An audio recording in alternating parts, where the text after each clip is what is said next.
Olá! Hoje eu trago uma análise psicológica sobre um romance psicológico, Angústia, do Graciliano Ramos. Eu acho o clima deste livro bem parecido com o clima ali de Crime e Castigo do Dostoiévski. Eu só não acho esse livro tão perturbador quanto Crime e Castigo, porque esse aqui, ele é um pouco mais técnico, no sentido de que esse me pareceu que algumas construções que conduzem a prosa foram deliberadamente muito bem articuladas como um meio para se chegar a um fim. Ao contrário de Crime e Castigo do Dostoiévski, que eu tive a impressão de que ali naquela leitura, a construção daquela prosa veio, gente, assim, praticamente das vísceras do Dostoiévski mesmo. Eu acredito que é isso que as pessoas dizem quando falam que se remetem a um romance que ele é visceral. Como o Luiz da Silva, este protagonista deste livro, foi se tornar um ser humano autocentrado, deprimido, solitário, encerrado em si mesmo ao ponto de ser delirante. Um homem que não faz a menor ideia do que está fazendo na vida, um homem que vai andando sem nada a ver, que o mundo o invade e ele não sabe como acontecimentos insignificantes podem ter o poder de o perturbar tanto. O Luiz é uma vítima? Ou é o maior chato que você não sentiria culpa ao não sentir pena dele? Você sabia que existem pessoas que sentem prazer ao verem outras pessoas sofrendo? O Luiz da Silva é esse tipo de sujeito. Mas o que deu tão errado na vida dele que fez com que ele se tornasse uma eterna criança? Nesse vídeo, eu vou falar da síndrome de Peter Pan e as suas principais características com base nos comportamentos do protagonista deste livro. Eu achei esse personagem tão multifacetado que antes de começar essa análise pelo livro, eu vou fazer uma cronologia rápida da vida do autor, porque para entender melhor uma obra é indispensável entender, ainda que minimamente, a época e a dinâmica familiar ao qual um autor estava inserido, e também entender o contexto histórico e político da época desse autor. Então vamos lá. O Graciliano Ramos nasceu em 27 de outubro de 1892 em Quebra-Ângulo, Alagoas. Em 1895, o pai, Sebastião Ramos, se muda com a família para uma fazenda que ele comprou no sertão de Pernambuco. Com a seca, a criação não prospera e o pai acaba abrindo uma loja na cidade. Aqui já dá até para fazer um paralelo de o porquê o Graciliano consegue falar com tanta verossimilhança da seca em Vidas Secas. Talvez Fabiano seja até um retrato mais bruto e seco da realidade que um dia a família do próprio Graciliano viveu e teve que deixar para trás a vida no interior para não morrer de fome e assim tentar encontrar outra forma de sustento na cidade, que foi o que o pai dele fez. Inclusive, essa questão de interior versus cidade é uma temática marcante nesse livro, é uma temática marcante no livro Vidas Secas e na vida, inclusive, desse protagonista desse livro, Luiz da Silva. Mas só por esse pequeno recorte da vida do Graciliano, que aconteceu em 1895, já dá para pensar naquela frase do Stephen King, que ele escreveu no livro para ler como escritor, né? Ele diz algo mais ou menos assim, abre aspas, escreva sobre o que você conhece. É só quando você escreve sobre o que conhece que você vai conseguir dizer a verdade. E as pessoas sentem quando as pessoas são transparentes ou falam de algo de forma transparente, fecha aspas. É mais ou menos assim, tá? Desde cedo, o Graciliano já praticava exercícios de leitura. E eu achei curioso tal definição para o leitor, né? Exercícios, realmente escrito aqui nesse livro. O que não me parece por acaso, dado o que eu disse a vocês lá atrás. Essa construção dessa prosa me pareceu bem planejada de forma estética mesmo. Talvez um reflexo de como o Graciliano via e interagia com o processo de leitura e de escrita, né? Então, esse é o modo dele, pessoal, como uma construção que está a serviço de guiar o leitor de forma deliberada a uma experiência. Em 1904, o Graciliano publica o conto, abre aspas, Pequeno Pedinte, fecha aspas, em um jornal do internato onde estudava. Em 1905, a família se muda para Maceió. Em 1906, ele publica alguns sonetos e os publica sob pseudônimos. Não entendi o porquê ele os usava, né? Em 1909, ele passa a colaborar no Jornal de Alagoas com a publicação de mais sonetos.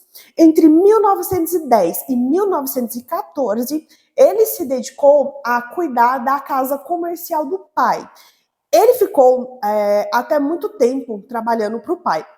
Em 16 de agosto de 1914, o Graciliano viaja para o Rio de Janeiro, onde consegue trabalhar em diversos jornais como revisor.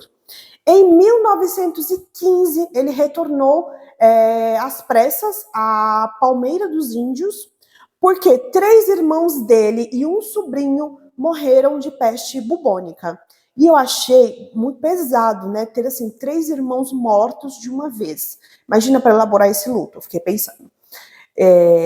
E lá ele se casa com Maria Augusta de Barros, com quem ele teve 4 filhos. Em 1920, a esposa morreu devido a uma complicação no parto. E, nossa, ele perdeu 3 irmãos, um primo, e agora perdeu a esposa, né? Complicado. Em 1921, ele volta a ser colaborador em um jornal. Pelo que eu entendi, no hiato entre 1915 e 1920, anos esses em que ele estava trabalhando em uma loja de tecidos para sustentar a família, e provavelmente, eu acredito fortemente que ele continuou escrevendo, né, só para si, no entanto, sem publicar nada. Em 1930, ele publica o primeiro romance, Caetés. Pelo que eu pesquisei, o título é uma referência ao nome de uma tribo indígena e também é um município da cidade de Pernambuco. Em 1927, ele é eleito prefeito de Palmeira dos Índios. Em 1928, ele casou-se novamente com Heloísa Leite de Medeiros. Ambos tiveram mais 4 filhos. Em 1930, ele passa a publicar artigos no Jornal de Alagoas. Em 10 de abril do mesmo ano, ele renuncia ao cargo de prefeito. Em maio, ele muda-se com a família para Maceió, onde é nomeado diretor de imprensa oficial de Alagoas. Em 1931, ele se demite do cargo de diretor. E, gente, essa retrospectiva da vida do Graciliano, para mim, pode ser resumida na seguinte frase, abre aspas. Se o mundo não dá voltas, eu vou ter que fazer ele dar voltas, fecha aspas. Acho que essa frase fui eu que criei. Quanta reviravolta acontecendo em um período tão curto de tempo. Eu não sei se vocês conseguiram captar, mas aqui foi muita coisa. E em 1932, ele escreveu os primeiros capítulos de São Bernardo, o publicou em 1935. Não o li ainda, mas 2 amigos meus que leram esse livro me disseram que gostaram bastante. E eu achei interessante que esse livro começou a ganhar forma depois que ele se demitiu do jornal. Nesse mesmo ano, inclusive, ele inicia o livro Angústia. Em março de 1936, o Graciliano é preso em Maceió e levado ao Rio de Janeiro e publica Angústia. E aí eu fiquei pensando, será que Angústia tem a ver com a iminente ameaça de prisão que ele estava ali sentindo? Sim, porque se concretizou a prisão em março de 36. Mas o Graciliano, ele já sabia que o que o fez ser preso começou meses ou anos antes. Então, vale a pena pensar sobre o que estava acontecendo nessa época na vida dele, que invariavelmente vai se refletir na obra. Vale lembrar que essa obra foi publicada com ele ainda preso. Vale lembrar que as coisas não acontecem no vácuo, do nada, do dia para a noite. Quando ele foi preso, ele já era simpatizante desse regime há sabe-se lá quanto tempo. Em 1937, ele é libertado e ele escreve A Terra dos Meninos Pelados, que ganhou prêmio. Em 1938, ele publica Vidas Secas.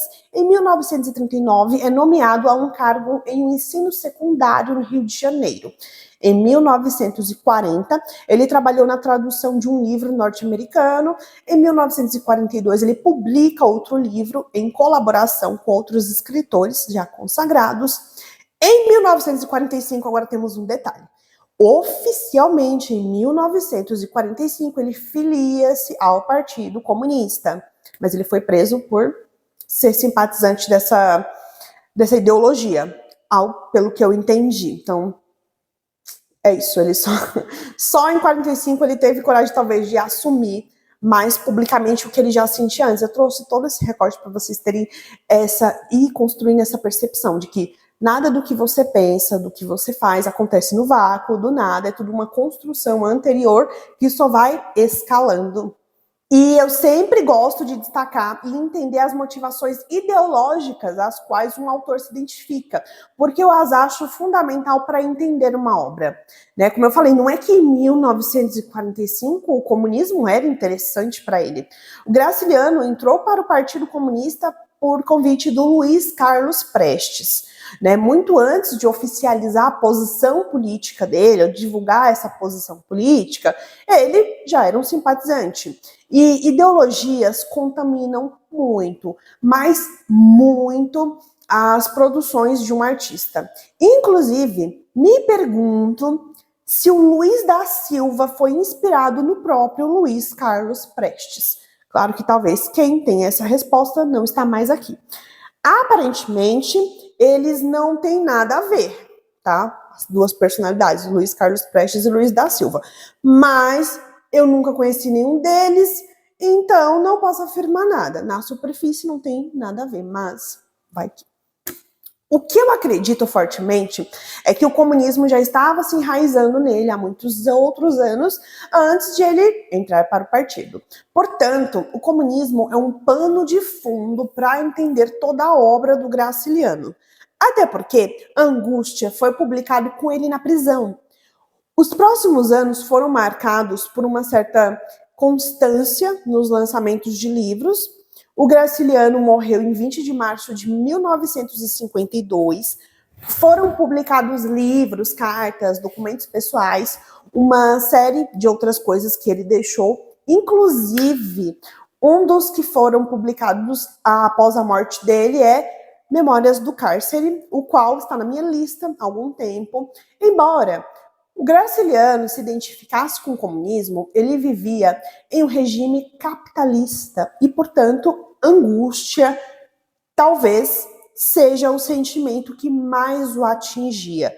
Não é à toa que ele publicou esse livro com este nome. A linha tênue entre ter raízes e se identificar com elas, mas ao mesmo tempo querer se distanciar dessas raízes, todo esse rolê sobre a biografia do Graciliano Ramos porque eu vejo que existe uma linha muito tênue em que Graciliano se confunde com Luiz da Silva. No entanto, autor e obra serem indissociáveis não é nenhuma novidade. No entanto, é muito comum as pessoas analisarem uma obra e não pesquisarem minimamente sobre a vida do autor. Agora, vamos à análise do livro. O Luiz da Silva mora em Maceió, é funcionário público e nas horas vagas e durante a noite é jornalista e escritor. O que me remete ao próprio Graciliano, quando saiu do Rio às pressas e deixou seu cargo no jornal por conta da morte dos irmãos e ficou quase 5 anos trabalhando nos negócios ali do pai. Eu nunca duvidei de que ele nunca parou de escrever. Se não podia fazer como ofício, dá-se um jeito, escrevia por enquanto só para si. Lá estão novamente, gritando os meus desejos. Calam-se acovardados, tornam-se inofensivos, transformam-se, correm para a vila recomposta. Um arrepio atravessa-me a espinha, inteiriça-me os dedos sobre o papel. Naturalmente, são os desejos que fazem isso, mas atribuo a coisa a chuva que bate no telhado e a recordação daquela peneira ranzinza que descia dos céus dias e dias. Luiz é um homem muito perturbado, porque é um homem sensível, um homem que tem cicatrizes profundas, mas que o mundo, pelo jeito como se movimenta, vez ou outra, acaba abrindo essas cicatrizes. E o Luiz ainda não é maduro o suficiente para saber lidar com as suas dores. Então, o melhor que ele pode fazer é deslocar a causa para fora. E, de preferência, para aspectos inanimados do mundo. Tenho me esforçado por tornar-me criança e, em consequência, misturo coisas atuais e coisas antigas. O Luiz da Silva é um homem muito amargurado e pouco maduro e um homem mal equipado para sobreviver no mundo real.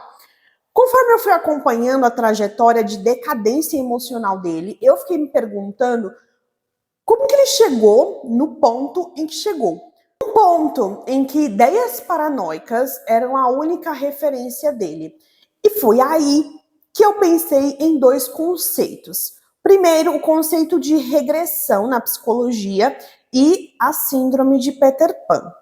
Sobre a regressão, e lembra lá que nas palavras do próprio Luiz, que ele queria voltar a ser criança, né, ele fala, tenho me esforçado para tornar-me criança. Pois é, pegando esse recorte que eu trouxe e pegando a história de vida que o Luiz tem com o pai, podemos pensar em um mecanismo de defesa chamado regressão. O conceito de regressão para o Freud é um pouco diferente do mesmo conceito para o Winnicott. Eu vou trazer de forma bem resumida os dois pontos de vista e aspectos nesse conceito psicológico que conversam diretamente com Luiz da Silva. Para o Freud, a regressão acontece quando o indivíduo ele tenta obter prazer, mas encontra obstáculos para essa satisfação. Mas o Freud ressalta que nem toda frustração causa adoecimento. E ele faz uma relação com a fixação, que se as fixações forem intensas, a maior possibilidade de regressão. E pensando no personagem Luiz, ele me parece ter estabelecido uma fixação com a figura do pai, que representa um fator externo. Então, o mundo interno do personagem encontrou na figura do pai o fator externo, cuidados repletos de frustrações que foram lhe oferecidos ainda desde criança. E depois eu vou explicar mais para frente um pouco dessa relação com o pai dele, tá? E vale ressaltar que essa obra tem pouquíssimos recortes de memórias do Luiz sobre esse pai. Então, novamente, assim, eu tive que garimpar. Né, para também não tirar essas ideias com base em vozes da minha cabeça, eu tive que entender a relação dele com outras figuras. Porque as relações que estabelecemos com as nossas primeiras figuras, que são nossa básica, nosso pai, nossa mãe, serão as próximas relações com as outras pessoas, serão reflexo dessas primeiras relações, entendem? Para o Winnicott, a regressão aqui pressupõe uma falha ambiental que ocasionou uma parada no amadurecimento emocional, de maneira que o retorno a uma situação de dependência caracteriza a busca pelas condições necessárias para que a saúde possa ser alcançada. A regressão em Winnicott pode ser considerada um movimento saudável que o indivíduo com algum grau de doença psíquica tem. Para o Winnicott, o indivíduo ele é um ser relacional, com uma tendência a amadurecer e se integrar para dar continuidade à existência. O adoecimento acontece quando se interrompe esse fluxo natural, o qual é a meta da vida. Para compreender o adoecimento psíquico de alguém, tem que entender também em que fase do desenvolvimento houve essa falha ambiental. Quando a necessidade não é satisfeita, a consequência não é a raiva, mas uma reprodução da situação original de falha que interrompeu o processo de crescimento do eu. Inclusive, eu estudei a regressão com base em um artigo. Vou deixar o título do artigo aqui abaixo na descrição, e aí, caso vocês se interessem, podem pesquisar. Ainda segundo os autores desse artigo, a regressão nesse contexto indica um retorno a uma condição anterior ao congelamento da situação da falha, na qual é essencial a adaptação do ambiente às necessidades do indivíduo, como uma nova oportunidade de encontrar a provisão ambiental adequada e, assim, descongelar a situação da falha. Trata-se aqui de regressão à dependência. Iam levando o cadáver de Camilo Pereira da Silva. Corri para a sala chorando. Na verdade, chorava por causa da xícara de café de Rosenda, mas consegui enganar-me e evitei remorsos. O tempo todo, o Luiz associa seus afetos atribui uma causa externa, né? Ou seja, ele é incapaz de olhar para o mundo interno dele, porque ele está mal equipado para tal movimento. Não é à toa que ele faz esse movimento de se explicar de fora para dentro. E que fazer o movimento contrário, que é mais maduro, ou seja, né, e ser mais maduro causa-lhe a angústia. O Luiz anda encolhido e se apequena diante do mundo como uma criança. O Winnicott também fala de uma condição psíquica que é diferente da regressão e que, inclusive, é muito marcante no padrão de respostas do Luiz, que é o retraimento. Similar ao isolamento, né? Como se o Luiz ele estivesse se encerrando em si mesmo. E com a progressão desse modo de funcionar, contribui muito para a deterioração psicológica dele. Favor, não confundir esse trancar em si mesmo não confundir com introspecção, não confundir com personalidade com tendência mais introvertida e pior, não confundir com timidez. A vantagem da regressão é a de que ela traz consigo a possibilidade de corrigir uma adaptação inadequada à necessidade do paciente em sua infância precoce. Ao contrário, o estado de retraimento não apresenta utilidade alguma e quando o paciente recupera-se dele, nada mudou. Então aqui o Winnicott está falando dessa questão de se trancar em si mesmo não é saudável. A gente vai começar a ver algumas consequências disso ao longo do livro. E ainda, segundo o Winnicott, ele traz uma diferença entre o retraimento e a regressão, o que eu achei muito importante para entender esses dois movimentos simultâneos que o Luiz apresenta, né? Então, ele regride e também se retrai. Agora eu vou tentar explicar para vocês, segundo o Winnicott, um pouco dessa diferença. Uma inibição do contato que pode parecer uma expressão da autonomia. Mas o que ocorre, de fato, é um comportamento autoprotetor. É como se o paciente buscasse uma independência, porém artificialmente. Nesse caso, o indivíduo não espera encontrar no ambiente aquilo que necessita, de maneira que o estado de retraimento não lhe traz nenhum alívio ou benefício. O retraimento não tem, como a regressão, um caráter positivo de esperança e possibilidade de retomada do amadurecimento. Agora, vamos falar sobre a síndrome de Peter Pan, que é um conceito psicológico criado para compreender um padrão de comportamento mesmo, um padrão de respostas para as demandas que surgem no ambiente. O psicólogo, o Dan Keeley, foi o primeiro a estudar esse tipo de padrão e, segundo ele, essa síndrome pode ser explicada a partir da relação da criança com o ambiente. E por ambiente, a psicologia entende não só o entorno, mas também os cuidadores. E para ele, essa síndrome pode se desenvolver a partir de duas possibilidades.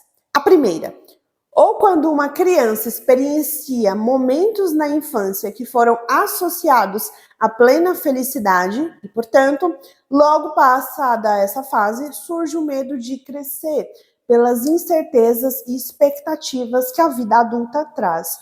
Ou, segundo, quando houve alguma falha na infância que não possibilitou que boas experiências não existissem. Assim, o sujeito é tomado pela forte sensação de que esse momento lhe foi usurpado e que não pode mais vivê-lo, mas acaba ficando fixado em uma situação ali específica. Agora, eu vou falar sobre as características, segundo essa teoria do psicólogo Dan Keeley, e vou associar com as características do nosso protagonista. E vocês vão perceber que uma característica, ela acaba contaminando, se misturando a outras. E fica difícil, por exemplo, diferenciar o que é, por exemplo, um traço arrogante e um traço de evitação. Ambos se contaminam, sabe? Lembrando aqui, se você estiver se perguntando, a idade do Luiz da Silva, ele tem 35 anos. São características. Vivem em um mundo idealizado, porque o mundo real é internalizado como assustador demais, o que leva a dificuldades em aceitar as responsabilidades e desafios da vida adulta. Entro no quarto, procuro um refúgio no passado, mas não me posso esconder inteiramente nele. Não sou o que era naquele tempo. Falta-me tranquilidade, falta-me inocência. Estou feito um molambo que a cidade puiu demais e sujou. Quando Luiz sai da roça e vai para a cidade, ele fala que a quantidade de ruas lhe causavam espanto. Ele não imaginava que fossem tão largas, tão compridas. E quando via um homem fardado, ele se encolhia. Ainda que não tivesse feito nada de errado, ele ainda assim se escondia. Tudo que acontece na vida do Luiz que requer que ele elabore uma estratégia, que ele se adapte, que ele se ajuste, que ele faça uma escolha, isso tudo contribui para que ele encolha ainda mais a sua existência. Então, as responsabilidades que o mundo adulto traz faz com que ele sempre se sinta inadequado. Lembram que eu falei lá atrás sobre ele se fechar em si mesmo? Pois é, o Luiz ele se sente pouco capaz de enfrentar as autoridades, dizer o que pensa, tomar uma atitude, crescer lhe traz angústias. Ele faz escolhas e não sabe por que ele fez essas escolhas.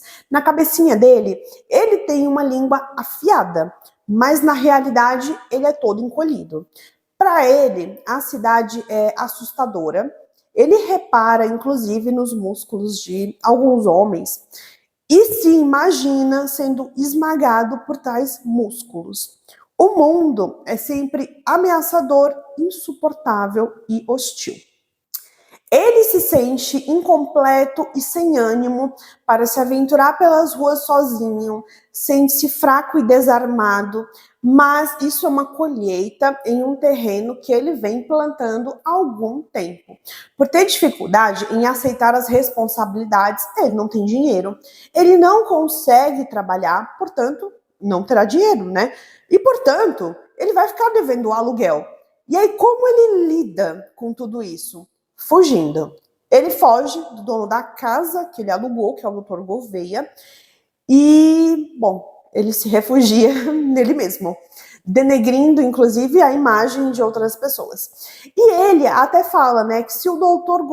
Gouveia passar por ele, ele vai fingir que não o viu. Ele diz que é impossível pagar o aluguel da casa e ele até pensa em furtar. São, assim, alternativas sempre com bases em fantasias na cabecinha dele, porque ele não consegue ter uma estratégia que tenha mais embasamento na realidade, porque ele vai ter que entrar em contato com essa realidade e ele não consegue. Bom, segundo ponto, são emocionalmente dependentes dos pais, o que pode ou não incluir questões financeiras, pois, por serem impulsivos, têm dificuldades de cuidar de si e não raro podem depender dos outros para cuidar deles. Eu vou aproveitar e juntar essa característica, juntar outra característica a essa, porque no contexto aqui do Luiz da Silva, eu vi que a segunda é uma consequência do primeiro, que eu falei para vocês antes. E também esse livro me fornece pouquíssimas pistas que dão uma amostra de como era o relacionamento do Luiz da Silva com os pais, né? Então, vamos lá. A próxima característica, que seria uma consequência da anterior, é problemas nos relacionamentos, tá? O que afeta aí os relacionamentos de modo negativo? O que afeta os relacionamentos de modo negativo, uma vez que os parceiros podem sentir que estão cuidando de uma criança, em vez de ter um relacionamento de igual para igual. Eu queria gritar e espojar-me na areia como os outros. Mas meu pai estava na esquina, conversando com Teotoninho Sabiá, e não consentia que me aproximasse das crianças, certamente receando que me corrompesse. Sempre brinquei só, por isso cresci assim, besta e mofino. Essa é uma das raras passagens em que o Luiz fala algo dos pais, traz uma memória com os pais. E dá para pensar que muito desse adulto infantil que ele é hoje é fruto de pais extremamente rígidos e que talvez o pai, ao dizer que ele não podia brincar com as outras crianças para não se sujar, misturar isso com a baixa autoestima que ele tem, ele pode ter compensado a tristeza em ter sido impedido, proibido de brincar com essas crianças, com um complexo de superioridade. Talvez ele teve que se contar uma história para se proteger dessa frustração. Uma narrativa de que ele não podia brincar porque era melhor do que essas outras crianças, porque ele era mais avançado que aquelas crianças. Você vê que ele fala, eu acho que era para eu não me corromper. Né, ele fala aqui no livro. Assim, essa narrativa suplantava a tristeza e a angústia de não poder se juntar àquelas outras crianças.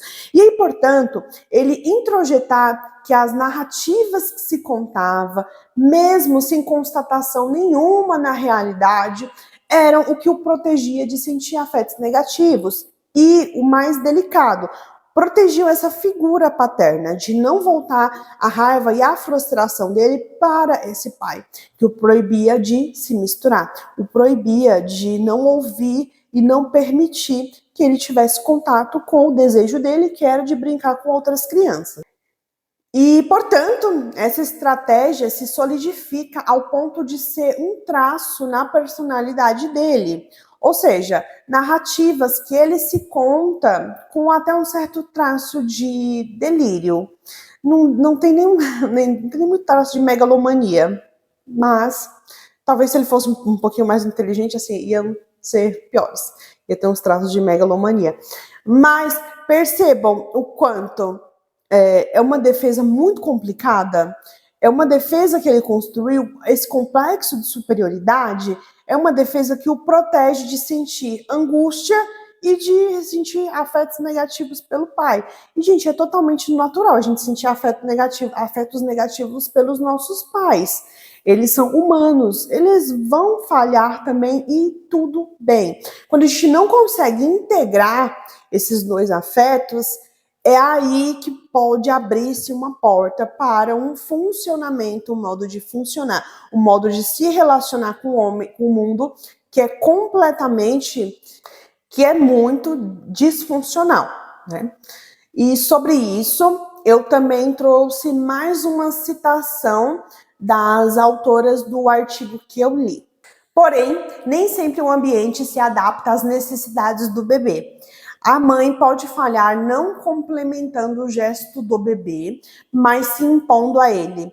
O conceito de regressão na teoria do amadurecimento, pessoal, está relacionado às falhas no ambiente nos primeiros estágios do desenvolvimento e à reação do indivíduo a essas falhas.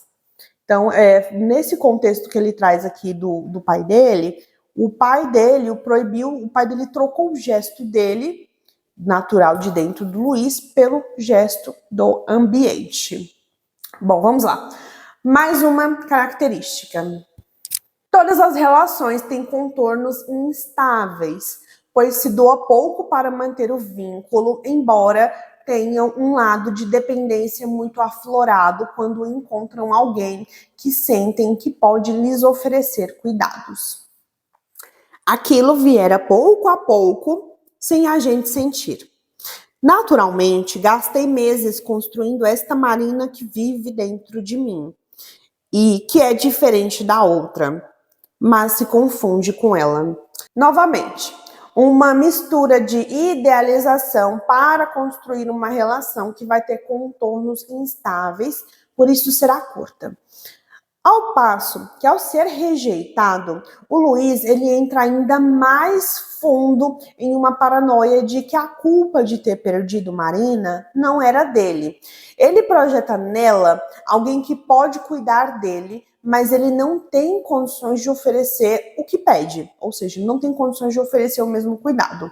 E o Luiz da Silva também não se importa com questões relacionadas ao planejamento da vida conjugal, como se casar oficialmente, sei lá, comprar utensílios para casa, coisas às quais se é possível viver. Para ele, o mais importante mesmo é só ter a Marina. Como se só se juntar a uma pessoa fosse suficiente para viver. Necessidades de satisfazer o outro, pois julgam que o bem-estar e a satisfação do outro dependem dele ou dela, e quando percebem que o outro não precisa dele ou dela, sentem uma baixa autoestima e sensação de inadequação.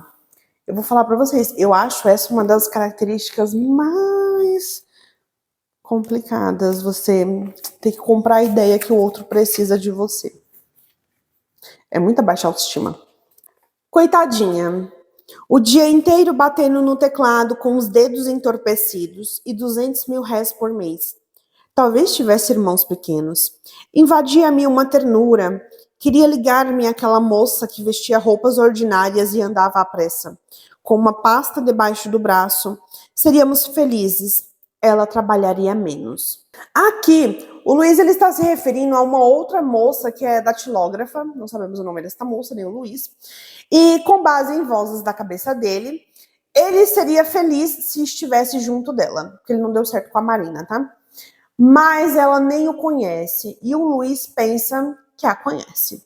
Esse é um perfeito exemplo de, abre aspas, pois julgam que o bem-estar e a satisfação do outro dependem dele, fecha aspas. Lembram que eu acabei de falar sobre essa característica? Aqui o Luiz age como se ele fosse onisciente, onipresente. Como se ele soubesse com muita certeza que sabe o que o outro precisa. Como se a existência da datilógrafa estivesse ligada diretamente a dele por um cordão umbilical imaginário. Né? E que esse tipo de pensamento existe por um motivo, né? Deixar a sensação de baixa autoestima e inadequação em níveis suportáveis. Outro movimento que ele faz é o movimento de desvalorizar e de desprezar o que não pode ter. E aí, quando ele tenta se aproximar dessa moça, que ele disse datilógrafa, e daí quando ele acaba não conseguindo, o Luiz ele faz um movimento de diminuir essa moça. Ainda que, assim, gente, ele não tem base alguma para ter certeza das conclusões às quais chega. Ele precisa só reduzir a ansiedade ali mesmo e a angústia. Então ele diz a si mesmo que foi melhor não ter dado certo, porque ela devia morar em um quintal sujo, ler romances tolos e admirava outras quengas e era filha de um pai pobre. E notem que ele não a conhece.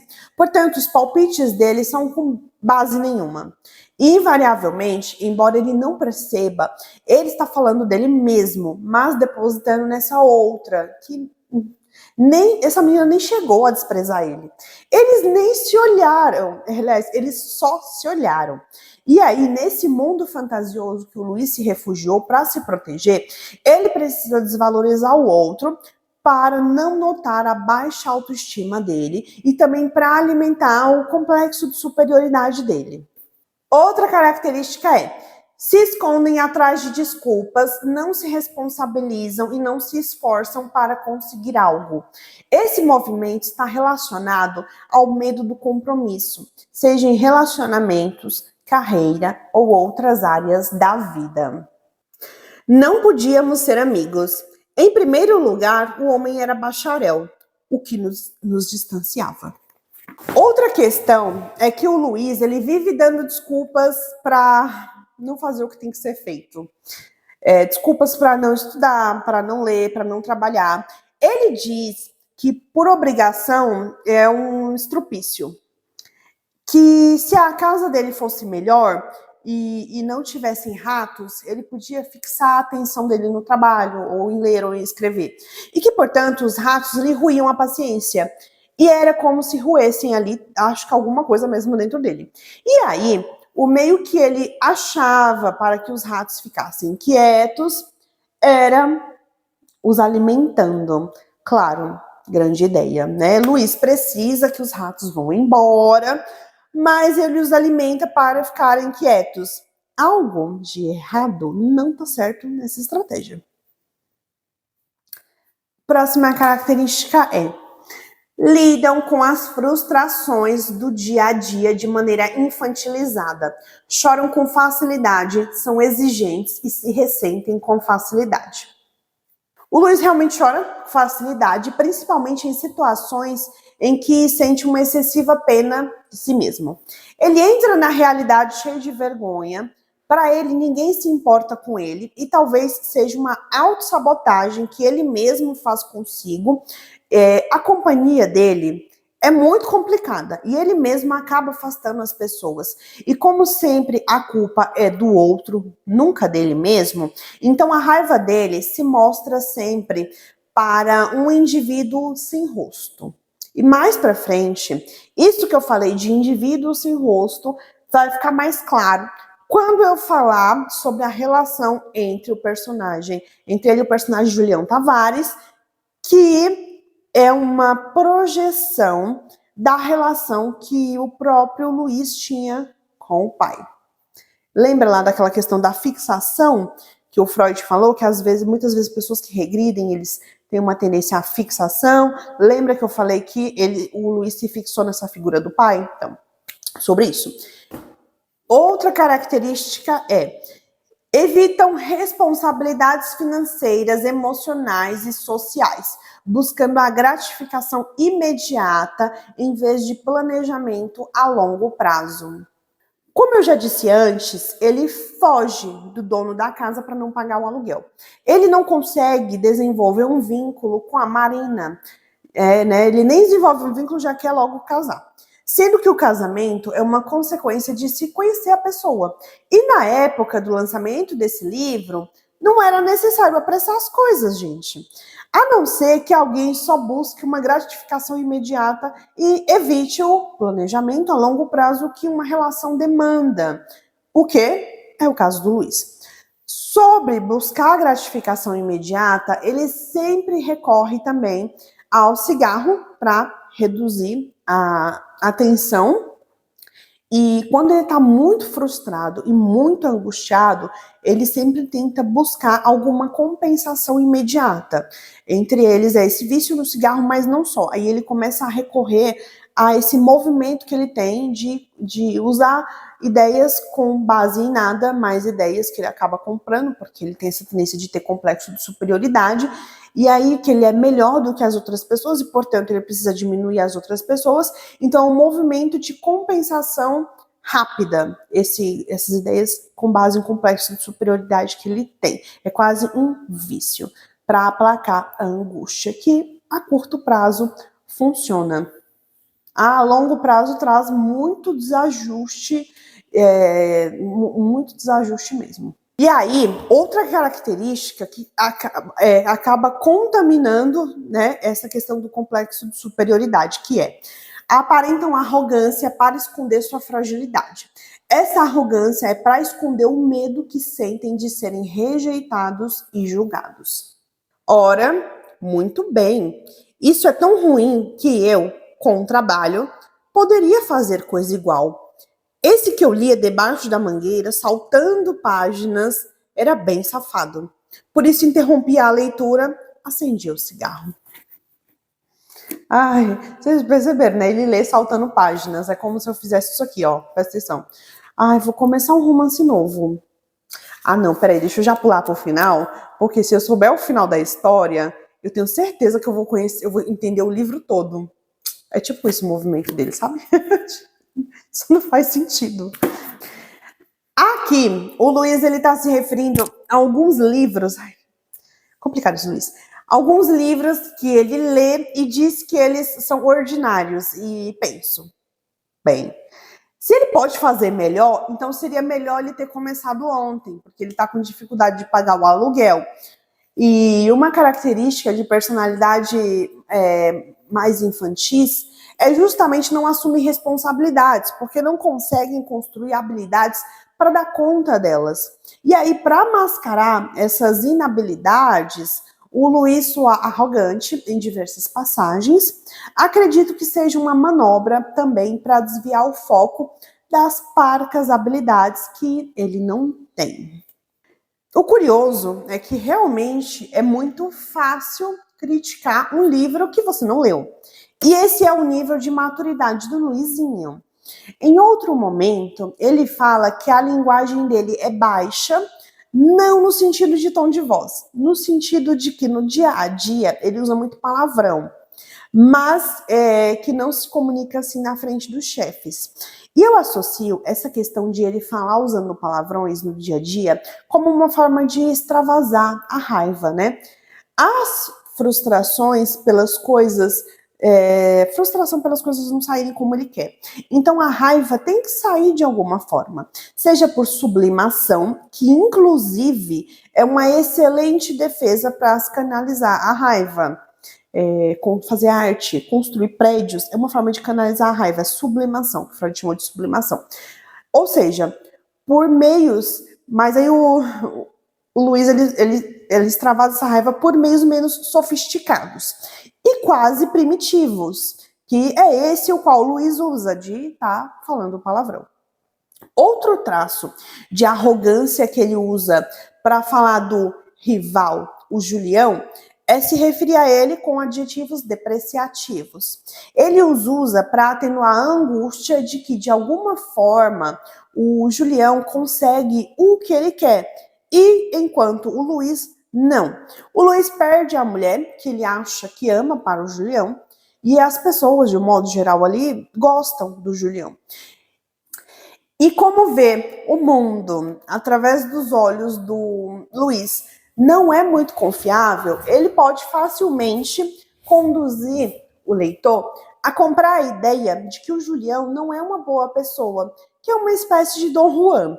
Se o Julião é ou não, não temos como saber. O que sabemos é que o Luiz ataca e despreza tudo o que não pode ter e tudo o que não pode ser. O que sabemos é que o Julião é alguém que consegue muito do que o Luiz não tem atitude para conseguir. Nem as atitudes nobres e nem as atitudes erradas. Ele se refere a Julião como um sujeito gordo, vermelho, suado, falante, inútil, preguiçoso, discursador e canalha. Depois de ter um dos seus maiores medos concretizados, que foi ser rejeitado pela Marina, o Luiz se recolhe à sua amargura. Esse casulinho apertado e triste, que ele não sabe mais como sair ou construir outro. E aí, ele começa a caminhar trombudo e fica remoendo a decepção, se afogando na própria amargura e constantemente aumentando. Próxima característica.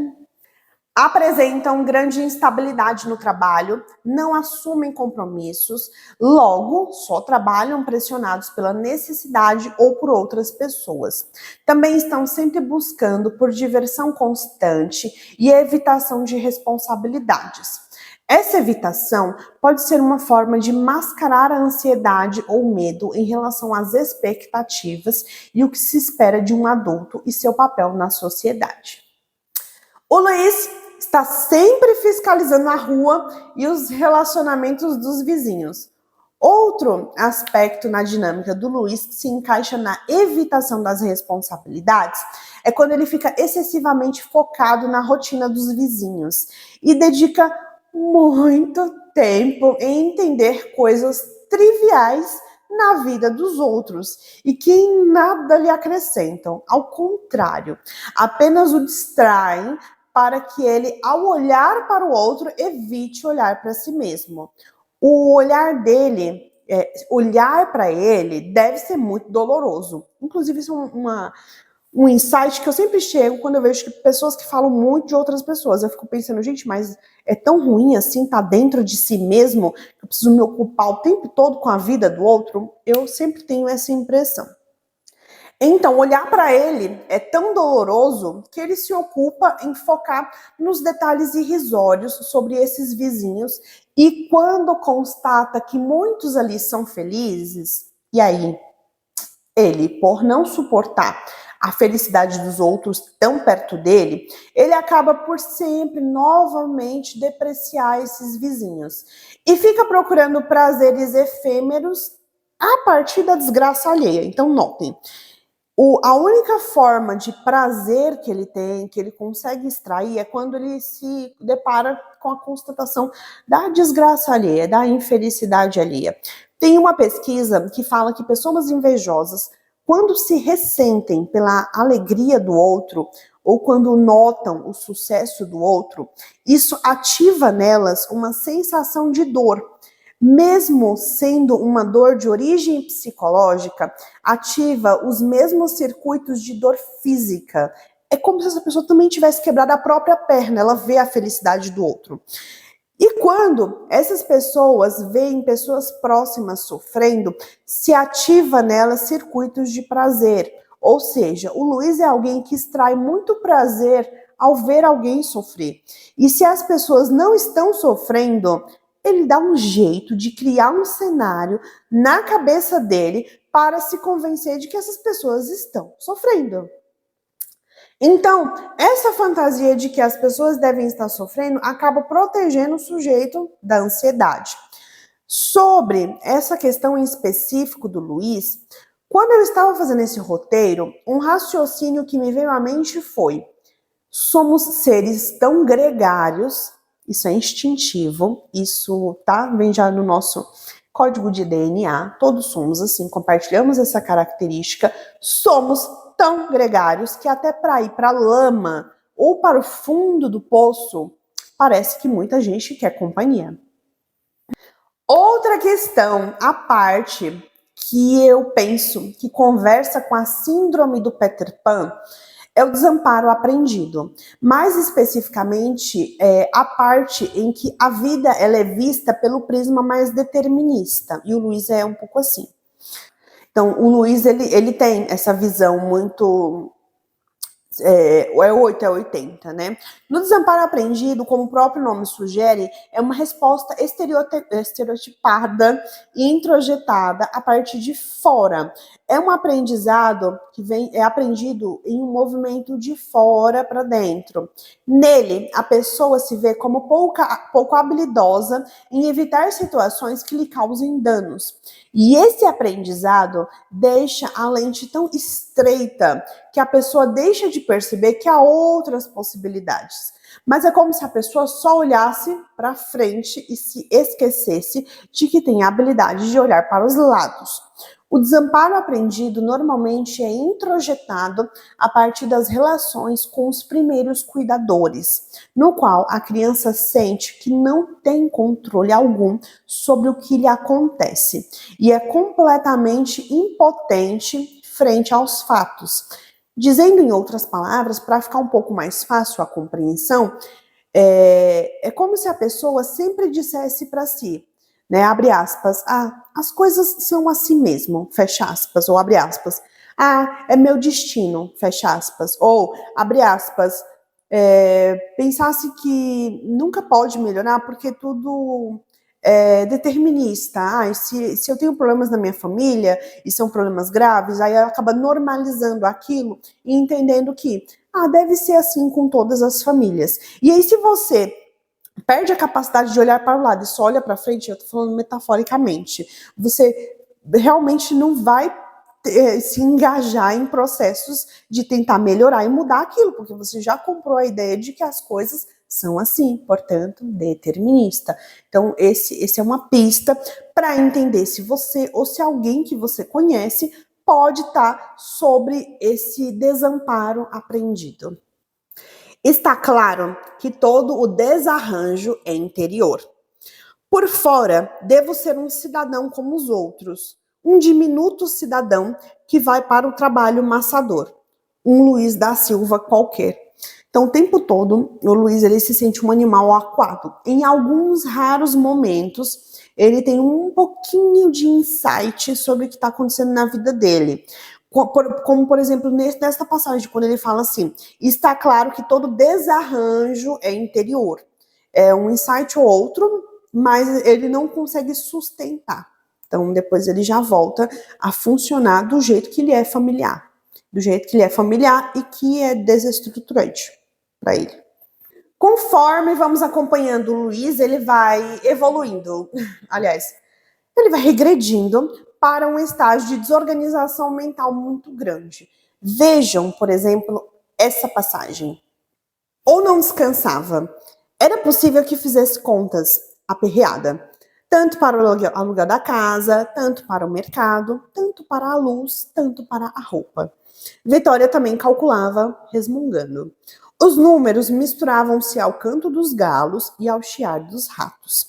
No princípio do mês, iria revolver as pratas enterradas no canteiro das alfaces, na raiz da mangueira, ao pé da cerca. Não havia agora ninguém lá. Bichos miúdos apenas, grilos, formigas. Gente, vocês entenderam o quanto isso aqui está desorganizado? O Luiz, ele tem bastante imaginação e criatividade, e tais habilidades poderiam ser usadas a favor de o fazer desenvolver uma estratégia para tentar melhorar e o fazer crescer, mas ele as usa para se ancorar ainda mais. Essa âncora imaginária é um verdadeiro paradoxo, porque ela serve ao propósito de o proteger da realidade, mas que ao mesmo tempo é o que causa a ruína dele. Ele fica o dia todo pensando e imaginando, mas é um homem de pouquíssima ação. Ele fica ali pensando em fortunas absurdas, dinheiro achado na rua. Ele pensa em roubos que nunca teve coragem de praticar. Ainda bem. E nesses contextos, ele estabelece monólogos em que se diz, abre aspas, ninguém percebe o seu valor, rapaz, fecha aspas. E esses delírios, com suposto contorno de autoestima, o deixam ainda mais atormentado. Digo delírio porque é realmente um delírio achar que você é especial, sem, no entanto, nunca ter feito nada para merecer tal estima. Outro detalhe, gente, que aparece uma hora aqui, outra hora ali, é este aqui. Eu engolhava, metia a mão no bolso e apertava a corda. Tem outra parte que fala assim, inútil. O livro é abafado e oferecido adiante, como a corda que ele me deu. Então aqui ó, já tá ó, pouco antes da metade, pouco depois da metade do livro, né? O Luiz já não consegue dormir sossegado. Ele vivia meio que suspenso na própria existência, entre começar uma tarefa, pular para outra, escrevia, lia, dormia, acordava, levantava, deitava de novo, levantava de novo e ia para a rua. Tipo, vocês vão percebendo assim que... Peraí, vocês vão perceber o que eu quero dizer com isso. Não é só sobre desorganização, é sobre outra coisa também. Eu vou voltar aqui mais um pouco para explicar outro raciocínio. Parecia-me que, na minha ausência, Julião Tavares penetraria na casa e levaria o que me restava. Livros, papéis, a garrafa de aguardente. Sentia-me preso como um cachorro acorrentado, como um urubu atraído pela carniça. Se pudesse dormir... Agora eu vou explicar. Tem uma pesquisa sobre sono que já demonstraram que a privação de sono pode causar alucinações e paranoias. O Luiz, ele já tem uma predisposição para pensar de forma desorganizada. Então, esses dois fatores juntos intensificam ali as paranoias que já são uma tendência no modo de funcionar dele.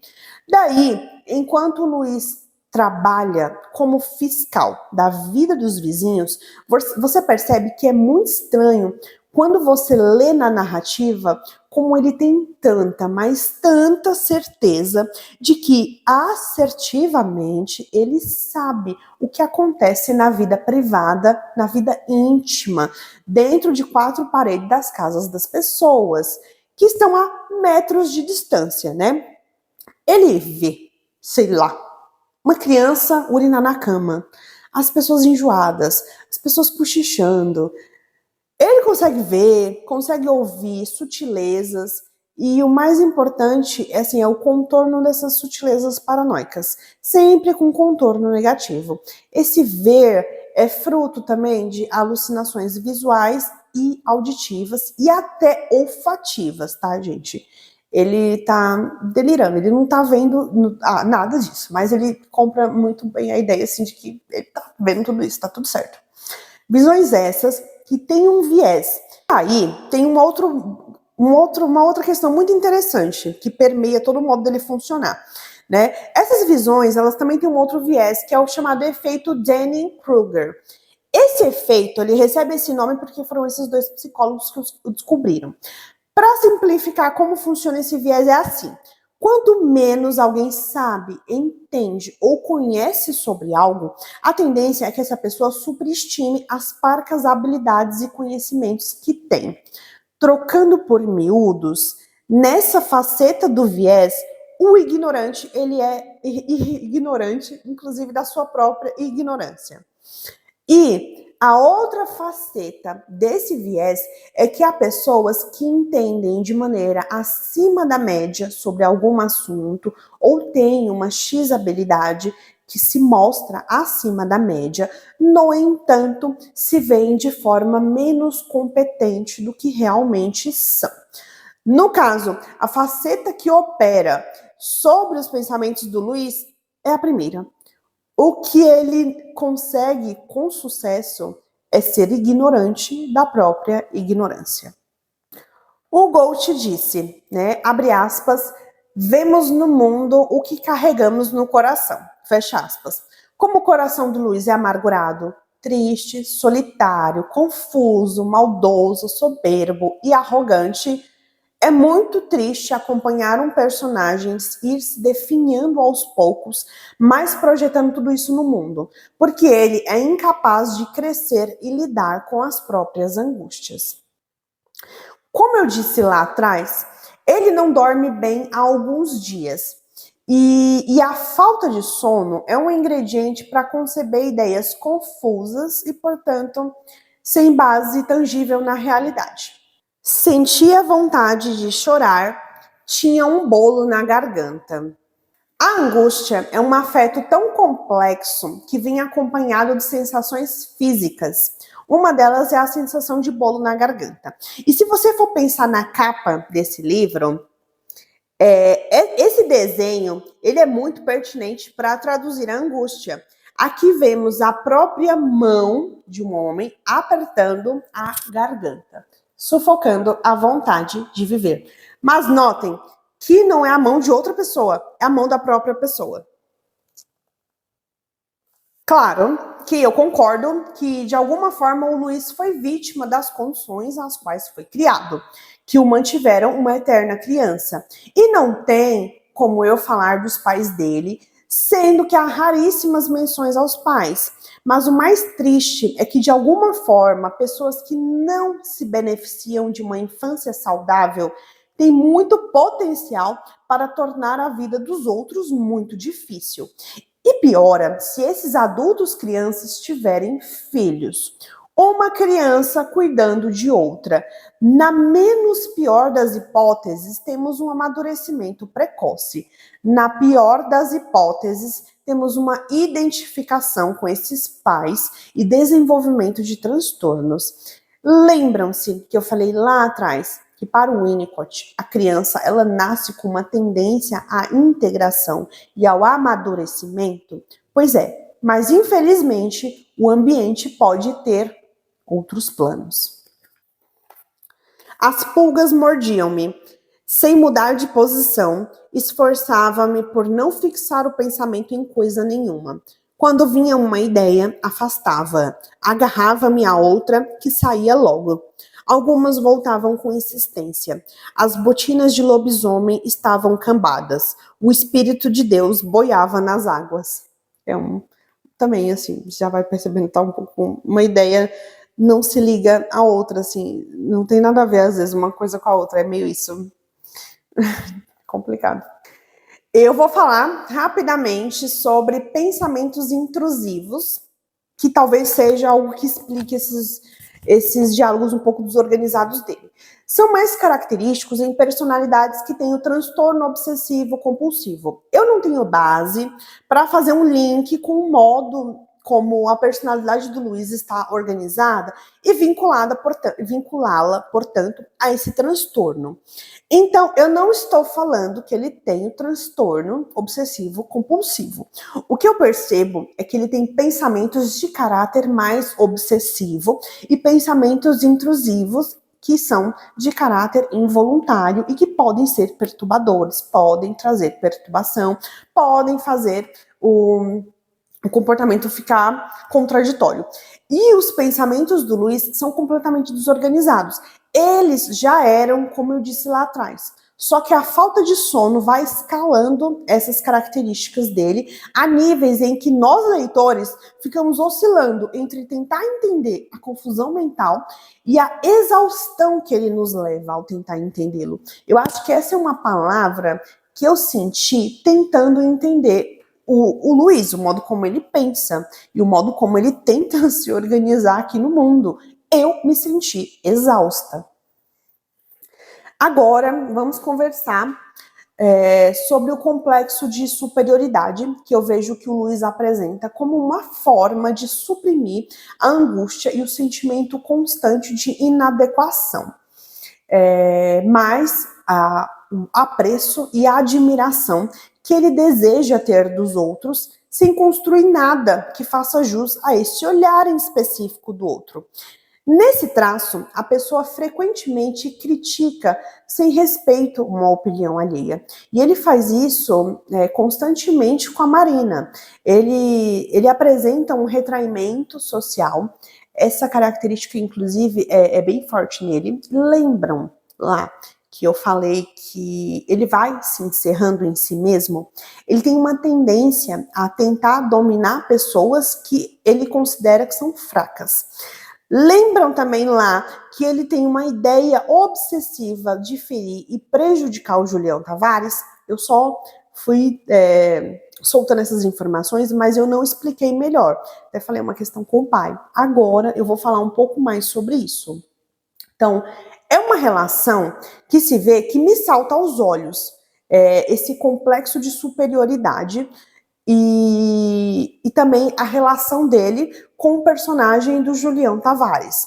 O Luiz tem pensamentos em que tenta aniquilar ou prejudicar o Julião de todas as formas, ao passo em que nota nele características as quais ele gostaria de ter.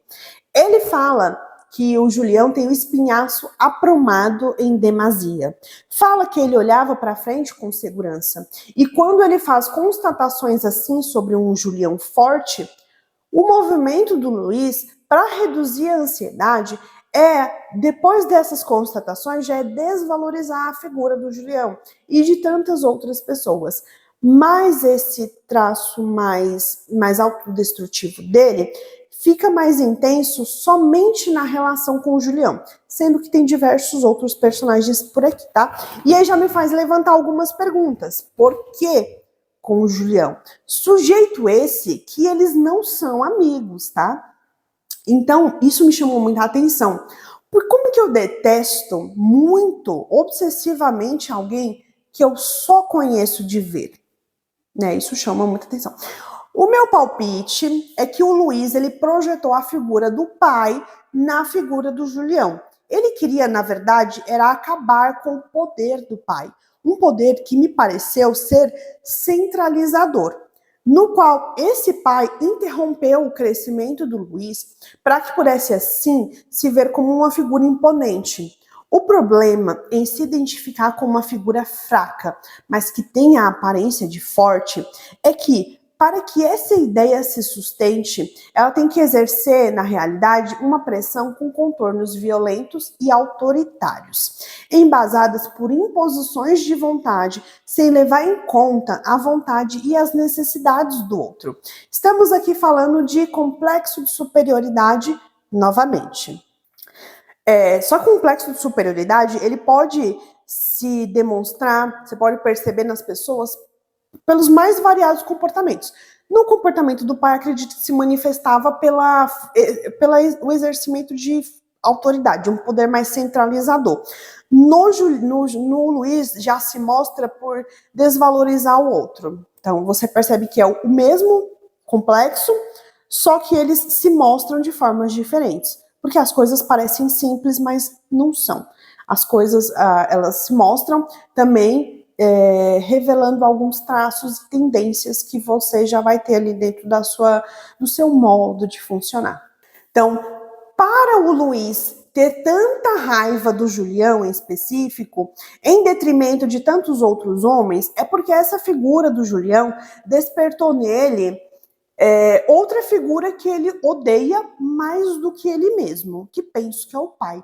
E, portanto, matar o Julião, esse sentimento, esse fantasiar de matar o Julião, é como matar o pai simbolicamente. Outro ponto que me faz pensar que o Luiz projetou a figura do pai na figura do Julião é que quando o Luiz se compara ao Julião, é uma comparação que o subtexto fica bem claro que tem conotação que se refere a impor presença, impor os desejos, né? E normalmente a figura que nos comparamos enquanto ao mesmo tempo é a nossa referência de autoridade é justamente o pai. E é justamente nesse ponto que o Luiz se compara ao Julião. Percebam que é uma comparação um tanto específica, pende para um lado. O Luiz diz que a camiseta dele no peito é um desastre e que ele caminha olhando para baixo, como se estivesse procurando dinheiro. Enquanto, em uma outra passagem, ele fala que o Julião caminha com uma postura de... Ele fala exatamente assim, abre aspas, osso fraturado envolvido em gesso, fecha aspas. Pode parecer desvalorização e escárnio, mas aqui o Luiz está falando de postura. Ele está falando que o Julião caminha ereto. Ele está falando que ele é um homem seguro de si, sabe? Às vezes o escárnio, ele guarda um elogio. E é esse tipo de postura, ao caminhar, que é uma postura de um homem seguro de si. O Luiz fala bem do outro, ao contrário. Gente, eu já sabia disso, mas lendo isso, perceber isso, eu achei interessantíssimo. Então, o Luiz é o cara que ele demonstra admiração ao avesso. E tem uma frase que fala, né, abre aspas, a inveja e a raiva são expressões do amor ao avesso, fecha aspas. Não lembro o autor, mas se eu achar, eu vou dar os créditos. Estes movimentos contínuos dão-me a aparência de um boneco desengonçado, uma criatura mordida pelas pulgas. Também não é possível manter a espinha direita. O diabo tomba para frente e lá vou marchando como se fosse encostar as mãos no chão. Levanto-me, sou um bípede. É preciso ter a dignidade dos bípedes. Esse diálogo é uma mistura de ele tá falando dele e parece que também não está falando dele, mas sim de alguma outra pessoa. Ficou um pouco isso no ar para mim. Nessas gratificações por fantasia, o Luiz idealiza grandes revoluções para a sua vida. O problema é que esses planos nunca saem do mundo das ideias. Ele sonha em escrever uma obra excelente para assim conseguir a estima e o respeito dos outros. Luiz é um homem que faz um elogio ao avesso, ou seja, se ele critica alguém é porque essa pessoa é muito importante. Mas elogios ao avesso afastam, né? E ele precisa do outro para tirar os planos dele do mundo das ideias. E realmente é muito complicado ter paciência com quem só vive fala mil críticas, mas na verdade está dizendo que te ama ao avesso. É complicado ter paciência com essas pessoas, mas, bom, se vocês lerem esse livro, talvez vocês aprendam. Eu estou tentando. Luiz, conforme seu quadro paranoico vai se intensificando, conforme ele fica cada vez mais trancado e encerrado em si mesmo, ele vai desenvolvendo um quadro psiquiátrico chamado embotamento emocional. Um crime, uma boa ação, dá tudo no mesmo. Afinal, já nem sabemos o que é bom, o que é ruim, tão embotados vivemos. Esse declínio na saúde mental do Luiz me parece escalar agora para um embotamento emocional, o qual uma pessoa que está nesse estado tem dificuldade de demonstrar emoções, sentimentos.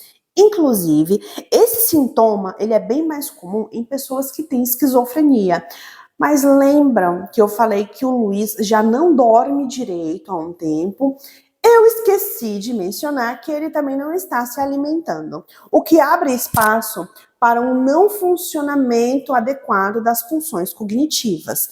Já ouviram falar que mente e corpo são indissociáveis? Pois é, para que sua mente funcione na plena potência, as suas necessidades fisiológicas precisam estar supridas, que são se alimentar, sono adequado e ter um ambiente que você se sinta minimamente seguro. Estar em um ambiente, né, que você se sinta minimamente seguro.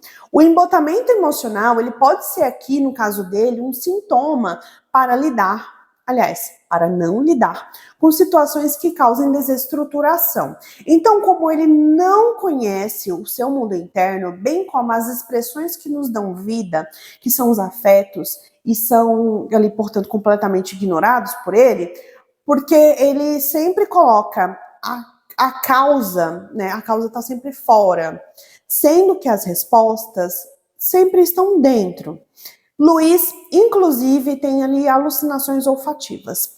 Ele está tão desesperado que ele não tem mais nem alvo. Chega um momento do livro. O alvo, o mundo inteiro vira o alvo.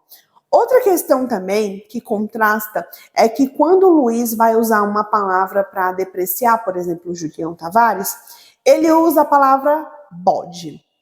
Ele fala várias vezes para ele depreciar as pessoas usando a palavra bode. O cavalo também. O que já conversa com as origens dele. A de um homem que cresceu na roça, mas ele precisa da cidade, mas que também vê a cidade como um lugar hostil.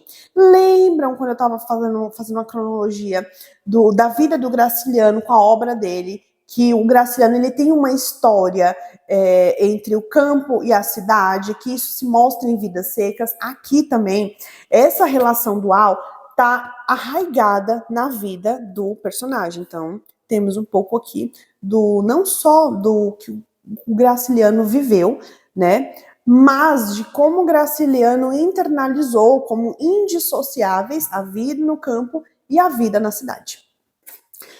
Tudo nele me parecia aumentado e deformado. Eu consigo ter uma boa percepção do mundo interno do Luiz só por como ele vê as pessoas ao redor. Ele é muito transparente. Ele está tão descontrolado que ele não consegue chegar ao insight de que toda vez que ele fala dos outros, ele fala muito mais dele. Ao mesmo tempo em que toda vez que ele hostiliza alguém, ele sempre nos conta como só sabe demonstrar amor ao avesso. Toda vez que ele hostiliza alguém, eu penso, ele ama essa pessoa, precisa dessa pessoa. É uma pena que ele não saiba demonstrar isso de forma correta. Exatamente. Como se uma vontade estranha me dirigisse. Um sargento invisível que se descuidasse do exército e fosse pelo campo, embrutecido pela cadência. À direita, à esquerda. Volveria à direita, volveria à esquerda, sem procurar saber de onde partia a ordem. Mas ninguém fala, e vou para a frente, sem perceber que posso voltar, libertar-me da autoridade de um sargento invisível e caminhar naturalmente. Essa parte que eu vou fazer uma relação que eu acho que ninguém espera e nem eu. Mas vamos lá, deixa eu só explicar essa parte. Quando ele fala, sem perceber, vou para frente, vou para trás, sem perceber que eu posso voltar, sem perceber que eu tenho escolha, ele tá tendo uma espécie de insight, coisa que é muito raro nele, mas de vez em quando acontece. Aqui a gente está falando um pouco do desamparo aprendido, foi o que eu falei para você. Nessa situação, a pessoa, ela olha para frente, mas ela se esquece que ela tem outras opções também, e ela fica fixada. Então aqui ele percebe que ele tem outras opções, mas infelizmente a constatação dele não encontra uma estrutura fora para, portanto, tornar real. Essa parte eu achei um tanto preocupante, esse contexto aqui. Uma mistura de insight com como ele pode melhorar a vida dele, tem uma espécie de relação não muito boa que ele estabelece com figuras de autoridade, o que pode nos remeter a ele já está falando que ele não tinha uma boa relação com o pai dele, pode estar falando aqui também que a relação do pai dele era muito rígida. Notem que ele fala um sargento invisível que se descuidasse do exército e fosse para o campo. Então, lembram que eu falei para vocês que às vezes ele se dirige a pessoas pessoas que não têm rosto, ele dirige afetos negativos para pessoas que não têm rosto, e eu disse que eu ia explicar depois. O que eu quero dizer é essa fixação que ele ficou fixado na figura do pai. Então, quando ele ataca o Julião, não é o Julião que ele está atacando simbolicamente o pai. Por isso que ele ataca uma figura sem rosto. Tá, tudo isso... Eu acho que essa parte resume muito bem o livro e traz pra gente um novo insight que eu acho muito perturbador e eu acho que precisamos falar sobre isso, tá? Eu vou trazer um outro livro para falar, que é Eichmann em Jerusalém, da Hannah Arendt. Alguém que já leu esse livro aqui, da Hannah Arendt, do Eichmann em Jerusalém, eu tive uma estranha certeza de que o Luiz seria o novo Eichmann brasileiro. O que ambos têm em comum? Ambos são homens medíocres, que se acham melhores do que a maioria, que esperam recompensas pelas quais nunca trabalharam para conseguir e que precisam de uma ordem, qualquer ordem, isso é perigoso, para que possam fazer algo, qualquer coisa, isso é perigoso. Homens que são como cegos, ainda que enxerguem bem, isso é perigoso.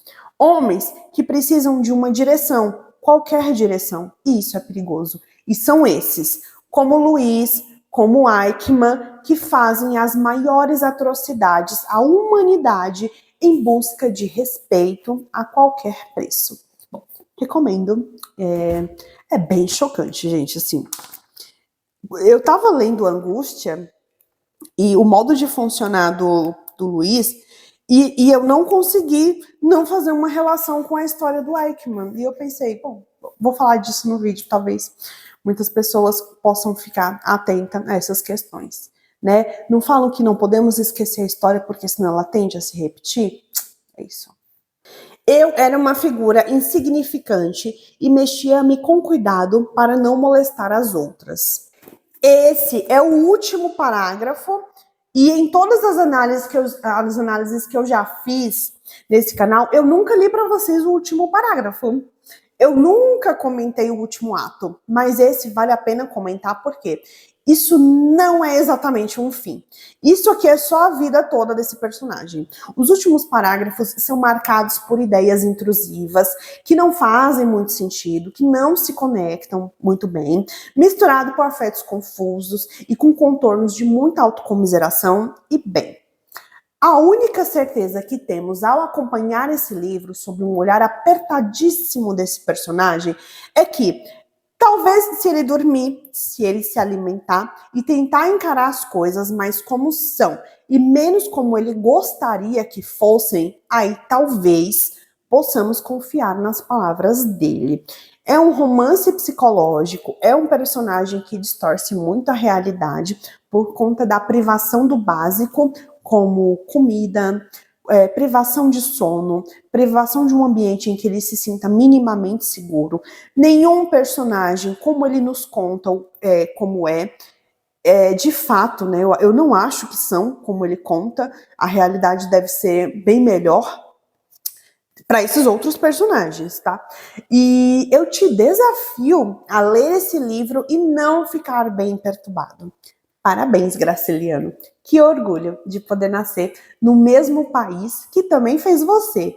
E muito, muito obrigada, Graciliano. Você é necessário. Inclusive, essa leitura foi uma leitura obrigatória da FUVEST e parece que eu me superei. Este aqui é o maior vídeo do canal. Gente, assim, É isso, é o que tem para hoje. Obrigada se você ficou até aqui neste final.